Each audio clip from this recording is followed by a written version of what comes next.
He'll ask for asylum in the U.S. too. Everyone that evening had an American story, a trauma, a memory, or in some cases, a memento. One man, a burly extrovert in a red t-shirt and a flat-brimmed hat tilted to the side, took out a photograph from Eloy, the detention center in Arizona, where he had been held the year before. For a few dollars at the commissary, you could get a photo of yourself and your friends posing in the yarda. Seeing it, the pastor's nephew pulled out his own version of the same photo from his wallet. They compared poses and swapped stories about the jail. For more than a century, the U.S. has devised one policy after another to keep people out of the country. For more than a century, it has failed. The past decade has proven the futility of this ambition and laid bare its incalculable human cost. More people are on the move than ever before, uprooted by war, famine, persecution, natural disasters, pandemic, climate change, corrupt regimes, and economic collapse. A new era of mass migration is well underway. Politicians have won elections by stoking fears of open borders and irreversible demographic change.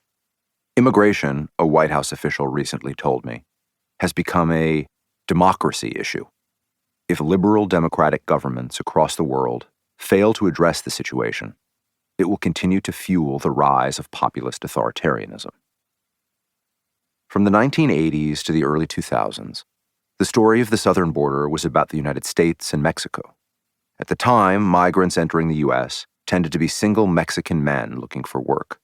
But around 2014, a different population started to arrive on a scale Americans had never before seen. These were children and families from El Salvador, Guatemala, and Honduras, the so-called Northern Triangle of Central America, traveling north to seek asylum. In just about every respect, the U.S. was unprepared for this shift. Two inescapable realities collided. First, living conditions in Central America had gotten so bad that many people couldn't remain even if they wanted to.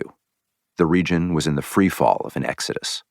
Second, the U.S. immigration system was capable only of flailing triage. On July 31st, 2019, a few days before the Hondurans gathered to pray, another group assembled, this one at the U.S. Embassy in Guatemala City, where the acting secretary of the U.S. Department of Homeland Security was hosting a select group of Guatemalan politicians, business leaders, and journalists. He was pitching the American government's latest gambit, a deal that would force any migrant traveling to the U.S. through Guatemala to apply for asylum there instead. Top officials at the Department of Homeland Security would soon be having the same conversations with the leaders of El Salvador, Honduras, and Panama. The goal, in effect, was to shift the U.S. border farther south. Some called it the invisible wall. The Americans felt they were running out of options. More immigrants than ever before were trying to enter the U.S. and had fewer legal means to do so. By the end of 2019, 1 million migrants, most of them from Central America, would be arrested at the southern border, a 90% increase from the year before, and the highest total in 12 years.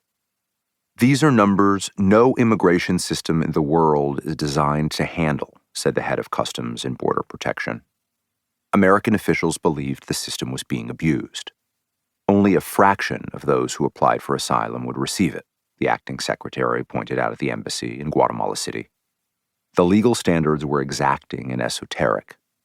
Fleeing a gang, for example, was legally distinct from fleeing a repressive government, even if the gang controlled a country like a shadow state. Leaving a country that had become too dangerous wasn't the basis for asylum. Leaving it under specific threats of imminent death or torture was. Fending off starvation didn't count as a form of persecution. Immigration law didn't align with the muddled exigencies of the region, and most applicants, however sympathetic, would find their entry barred. The last time Congress had reformed the immigration system was 1990, and that effort had been piecemeal. The asylum system became one of the final open doors for legal immigration, and it was open only a crack. But the federal bureaucracy was incapable of handling so many people.